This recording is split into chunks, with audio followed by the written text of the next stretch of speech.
je ne fais confiance à personne qui sourit trop à mon fils, pensait Constantino, les yeux rivés sur l'écran de son téléphone, observant la nouvelle nounou. Dina, embauchée il y a seulement 2 semaines, avait déjà noué un lien si profond avec le petit Thomas que cela l'intriguait, et même l'irritait. Le bébé, autrefois si calme, si distant, gargueillait désormais de rire à tout bout de champ en sa présence. Constantino était un homme d'affaires, forgé par la méfiance, une armure qu'il portait depuis toujours. Les trahisons passées avaient gravé en lui une certitude, tout le monde cherchait à tirer profit de sa fortune. Il n'avait jamais connu l'amour inconditionnel, et la mort prématurée de son épouse Elena, 2 ans auparavant, avait renforcé son isolement. Il avait installé des caméras cachées dans le salon, la chambre de Thomas et même la cuisine, des yeux invisibles veillant sur chaque recoin de son imposante demeure. Il voulait s'assurer que Dina n'était pas une autre opportuniste, une de ces âmes avides que l'argent attire. Constantino était prêt à démasquer une imposture, à prouver que son instinct avait raison. Il ne pouvait imaginer que, ce faisant, il découvrirait quelque chose qui changerait à jamais sa relation avec son fils et avec le passé qu'il croyait avoir si soigneusement enterré. Le sentiment d'être un détective dans sa propre maison le rassurait, lui donnait un semblant de contrôle sur un monde qu'il percevait comme hostile. Il était convaincu que derrière chaque sourire se cachait une intention, et il était déterminé à la débusquer. Ce vendredi matin-là, l'air dans le manoir de Constantino semblait plus léger qu'à l'accoutumée. Dina, vêtue de son uniforme rouge impeccable et de son tablier blanc, irradiait une joie contagieuse alors qu'elle jouait avec Thomas sur le tapis moelleux du salon. Constantino l'observait depuis son bureau, sa tasse de café à la main, le visage impassible, mais l'esprit en ébullition. Quelque chose dans le sourire de Dina le désarmait, une tendresse qu'il n'avait pas vue depuis le départ d'Elena. C'était une émotion qu'il refusait catégoriquement de ressentir, un signe de faiblesse qu'il s'interdisait. Elle ne fait que son travail, marmonna-t-il, tentant de réprimer la chaleur inattendue qui montait en lui. Pourtant, en voyant son fils essayer de faire ses premiers pas hésitants vers la jeune femme, un mouvement se produisit dans sa poitrine, un écho d'un sentiment oublié depuis longtemps. Dina, inconsciente des regards qui l'épiaient, ne savait pas qu'elle était observée. Pour elle, ce bébé était une bénédiction inattendue, un cadeau que la vie avait déposé sur son chemin après tant de pertes. Elle avait perdu son frère quelques mois auparavant, et un vide immense s'était installé en elle. Thomas, avec son sourire édenté et innocent, ravivait en elle un amour sans nom, pur et inconditionnel. Quand le petit garçon tenta de marcher vers elle, Dina ouvrit les bras, riant et pleurant à la fois. C'était comme si elle voyait son propre frère renaître dans ses petites jambes tremblantes, un espoir fragile et précieux. Elle se rappela les jeux d'enfance, les rires insouciants, un passé qu'elle pensait révolu, mais qui ressurgissait avec la joie de Thomas. Constantino, derrière son écran, sentit un nœud se former dans sa gorge. Il n'avait jamais vu son fils si heureux. À cet instant, une impulsion de gratitude le traversa, mais son orgueil, son éternel compagnon, prit le dessus.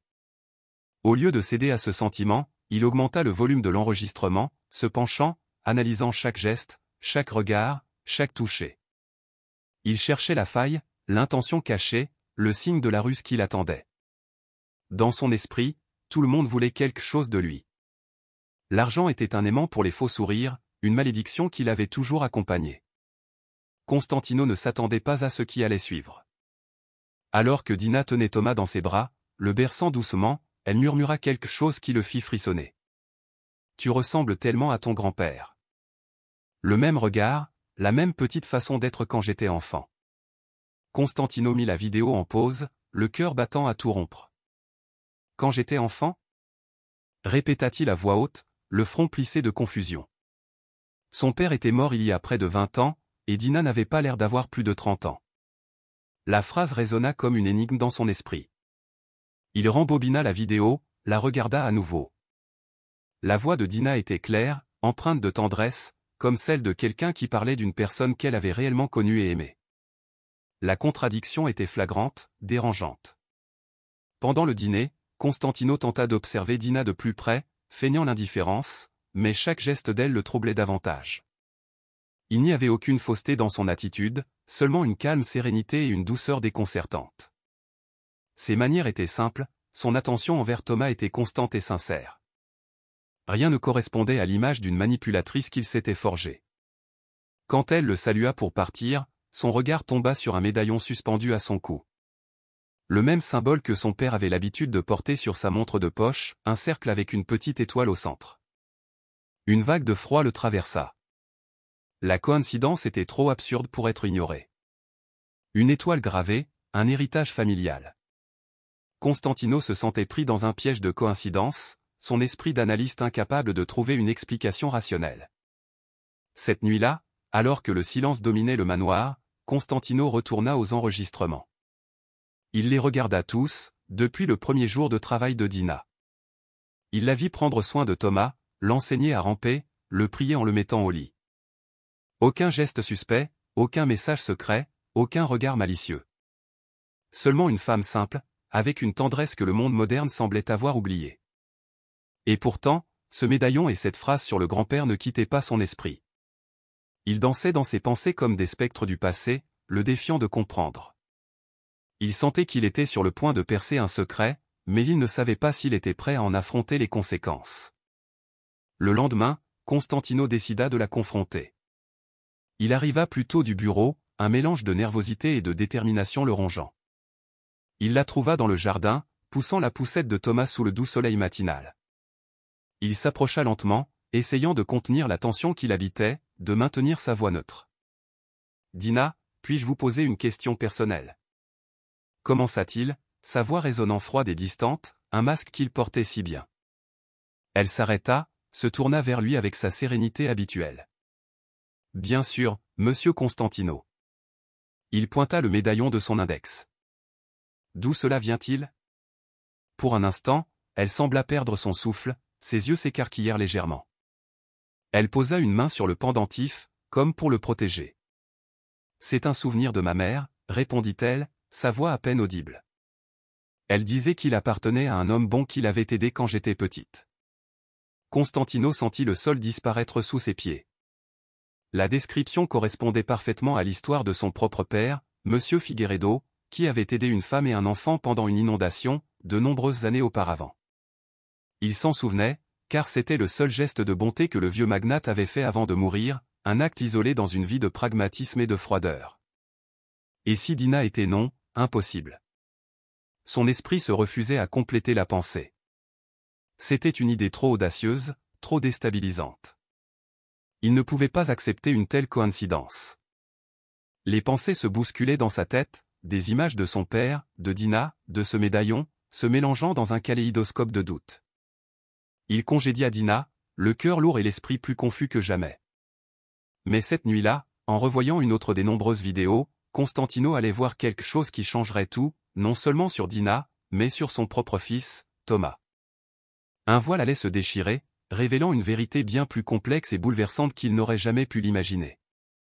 Cette nuit-là, Constantino ne put dormir. Le visage de Dina le hantait dans chaque ombre de la chambre, et le son des rires de Thomas résonnait comme un rappel vivant de l'affection qu'il n'avait jamais eue avec son propre père. Assis devant l'écran, il avançait et reculait la vidéo, cherchant désespérément le moindre détail qui expliquerait qui était cette femme. Il se sentait piégé dans une toile d'araignée tissée de secrets et de coïncidences. Ses mains tremblaient légèrement alors qu'il manipulait la télécommande, son esprit obsédé par cette quête de vérité. À 3 heures du matin, il trouva ce qui semblait être la réponse, une image figée qui le glaça jusqu'aux os. Dina était seule dans la chambre de bébé, assise près du berceau de Thomas, pleurant silencieusement, ses épaules secouées par des sanglots incontrôlables. Et ce qu'elle dit fit geler son sang. « S'il savait qui tu es, mon petit, s'il savait ce que le destin a fait de nous. » Sa voix tremblait, mais elle était sincère, empreinte d'une douleur profonde et d'un amour inconditionnel. Constantino mit la vidéo en pause, le souffle coupé. Un frisson parcourut tout son corps. Que voulait-elle dire par là? Murmura-t-il, une question qui n'avait jamais traversé ses lèvres auparavant. Pour la première fois, il eut peur de découvrir la vérité. Le doute n'était plus sur son honnêteté, mais sur la propre vie qu'il menait, sur les fondations mêmes de son existence. Quelque chose en lui disait que ce mystère était lié à son épouse défunte, Helena, la femme qui l'avait sauvé de la solitude et l'avait transformé en père. Cette pensée le terrifiait et l'attirait à la fois. Il se sentait à la lisière d'une révélation qui pourrait tout bouleverser, une vérité enfouie qui menaçait de remonter à la surface et de redéfinir son monde. L'aube se leva, mais Constantino ne l'avait pas vue. Il était perdu dans un labyrinthe de pensées, de suppositions, et de la peur grandissante de ce qu'il allait inévitablement découvrir. Au petit déjeuner, Dina remarqua l'agitation de son employeur. Il toucha à peine sa tasse de café, son regard perdu dans le vide. Quand elle s'approcha pour prendre le bébé, il la retint par le bras avec fermeté, mais sans agressivité. « Qui êtes-vous, Dina ? Et que vouliez-vous dire hier soir ?» demanda-t-il, son regard planté directement dans le sien. Elle pâlit, ses yeux s'écarquillèrent. Pendant un moment, elle sembla chercher des mots qui pourraient atténuer l'impact de la vérité. Un silence pesant s'installa, lourd de non-dits et de peur. « Je ne voulais pas que vous le découvriez ainsi, » répondit-elle, presque un murmure. « Mais puisque vous avez vu, je dois vous expliquer. » Elle prit une profonde inspiration, s'assit et commença à raconter, sa voix tremblante au début, puis plus assurée à mesure qu'elle déroulait son histoire. Il y a de nombreuses années, sa mère avait travaillé comme infirmière privée pour le père de Constantino, Monsieur Figueredo, dans les derniers mois de sa vie. Durant cette période, l'homme s'était pris d'affection pour l'enfant qu'elle amenait discrètement à l'hôpital, Dina elle-même. Le vieux Figueredo, rongé par le remords des méchancetés qu'il avait commises de son vivant, avait promis d'aider la petite fille. Il lui avait donné le médaillon, symbole de la famille Figueredo, et lui avait dit, un jour, tu auras peut-être besoin de ce nom. Utilise-le pour faire le bien. Après sa mort, la mère de Dina avait disparu dans l'arrière-pays, et Dina avait grandi sans jamais connaître le poids que ce symbole portait. Constantino écouta en silence, le cœur serré, mais quelque chose ne collait pas. « Et pourquoi avez-vous mentionné mon fils au milieu de tout cela ?» demanda-t-il, sa voix étranglée par l'émotion. Dina baissa les yeux, une expression de profonde tristesse sur son visage. « Parce que vous ne savez pas ce qui s'est passé avant la mort de votre épouse, Elena. » Constantino sentit son cœur s'emballer, une peur glaciale l'envahissant. « Que voulez-vous dire par là ?» Dina hésita, les mots semblant lutter pour sortir. « Je travaillais à la maternité, Monsieur Constantino. C'est moi qui ai pris soin d'Elena lors de l'accouchement.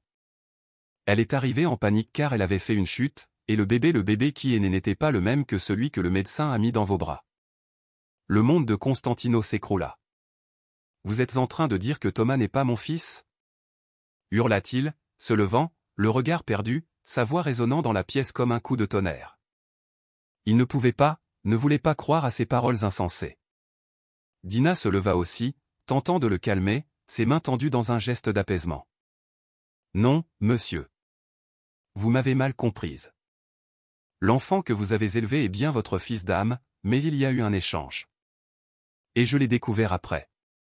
L'enfant qui est né mort cette nuit-là n'était pas celui d'Elena, c'était celui d'une autre femme, une erreur ou peut-être un ordre. Je n'ai jamais su avec certitude, mais Thomas est le fruit de votre épouse, seulement il a été confié à un autre berceau jusqu'à ce que je le retrouve. » Constantino chancela, sa respiration devenant courte et saccadée. Les souvenirs de cette nuit-là lui revinrent avec force, la pluie battante, l'hôpital silencieux, le médecin disant qu'ils avaient failli perdre le bébé, Elena endormie, pâle et épuisée. Chaque détail se mettait en place, formant une image terrifiante de la vérité. « Mon Dieu » murmura-t-il, s'asseyant brusquement, le visage entre les mains. « Vous êtes en train de dire que vous avez sauvé mon fils ?» Dina acquiesça, les yeux embués de larmes, sa voix douce mais ferme.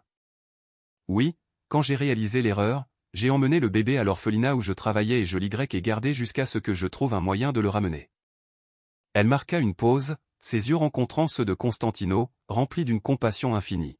« C'est alors que j'ai vu votre annonce pour la nounou et j'ai compris que c'était le moment de réparer ce que le destin avait malmené. C'était l'opportunité de réunir un fils avec son père, de corriger une injustice que personne n'aurait dû subir. » Le silence qui suivit fut lourd, mais aussi sacré. Constantino regardait Thomas jouer sur le tapis, sans comprendre l'ampleur du don qui se trouvait devant ses yeux. La femme dont il se méfiait, qu'il espionnait par peur et par orgueil, était celle-là même qui avait ramené la vie à son fils, qui lui avait rendu sa raison d'être. Les larmes vinrent sans permission, coulant sur ses joues, emportant avec elles des années de froideur et d'isolement. « Pourquoi ne me l'avez-vous pas dit plus tôt ?» demanda-t-il en sanglotant, la voix brisée. Dina sourit, d'une tristesse douce et compréhensive. « Parce que je savais que vous ne me croiriez pas, monsieur Constantino. Et peut-être aussi parce que j'avais besoin d'attendre le bon moment pour que vous puissiez voir ce qui compte vraiment, au-delà de la méfiance et des apparences. Dans les jours qui suivirent, le manoir gagna une énergie nouvelle, une chaleur que Constantino n'avait jamais connue. Il commença à se rapprocher de son fils de manière authentique, sans précipitation, sans cette distance glaciale qui les avait séparés. Pour la première fois, il laissa de côté son travail et apprit à préparer le petit déjeuner de Thomas, chaque geste maladroit étant un pas vers une paternité retrouvée. Et Dina, discrète et attentive, se mit à sourire avec un éclat nouveau dans les yeux, comme celle qui a accompli une promesse ancienne, qui a refermé un chapitre douloureux. Le petit garçon grandissait entouré de rire et d'affection, quelque chose que ni l'argent ni les caméras n'auraient jamais pu acheter. La maison, autrefois un lieu de silence et de méfiance, était maintenant remplie de vie. Mais un après-midi, alors qu'il rangeait les enregistrements, Constantino trouva une vidéo qu'il n'avait jamais vue. Un fichier caché, enregistré automatiquement par la caméra du couloir. Il y apparut l'ancien majordome de la maison, remettant une enveloppe au médecin qui avait pris soin d'Elena. Voici le paiement. Vous savez ce qu'il faut faire. Constantino faillit laisser tomber son ordinateur portable, le souffle coupé par la révélation. Alors, c'était ça? Mon père a ordonné l'échange du bébé? Murmura-t-il, réalisant que la conspiration venait de bien plus loin, qu'elle était ancrée dans le passé de sa propre famille. Le motif était cruel, tout droit sorti des préjugés d'une époque révolue. Le vieux monsieur Figueredo n'avait jamais accepté Elena parce qu'elle était pauvre et infirmière, une femme sans fortune ni lignée. Il avait tenté d'effacer son héritage de la lignée familiale, de détruire tout ce qui rappelait sa présence. Ironiquement, c'est Dina, la simple nounou, qui avait rétabli ce que le patriarche avait tenté de détruire. Des jours plus tard, Constantino rassembla son courage pour visiter la tombe de son père. Il y emmena son fils et Dina.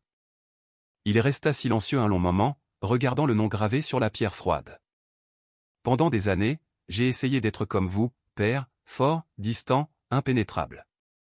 Mais maintenant, je réalise que la vraie force réside dans l'amour sans peur, dit-il, plaçant le médaillon sur la tombe. C'est ce symbole qui a uni nos histoires, père, et c'est avec lui que je clôture ce cycle de méfiance. Dina pleurait discrètement, ses larmes silencieuses témoignant de la fin d'une ère. Constantino se tourna vers elle et lui prit la main. Vous m'avez enseigné ce que l'argent n'enseignerait jamais. Si ce n'était pas pour vous, j'aurais perdu mon fils et moi-même. Elle tenta de protester, mais il sourit. Restez avec nous, Dina. Non pas comme nounou, mais comme partie de notre famille. Le regard d'elle s'emplit de lumière. Pour la première fois depuis de nombreuses années, elle sentit qu'elle était exactement là où elle devait être, acceptée, aimée. Des mois plus tard, Thomas faisait ses premiers pas dans le jardin, entre les fleurs et les rires. Constantino et Dina l'observaient de loin, côte à côte, leur cœur rempli d'une joie simple et profonde. Le vent doux faisait balancer le médaillon, maintenant suspendu à la véranda, un symbole de réconciliation, de pardon et de renaissance. Le millionnaire, qui vivait autrefois entouré de méfiance, comprenait maintenant la valeur des personnes simples, de la gratitude et de cette vérité que les caméras ne capturent jamais, l'amour sincère.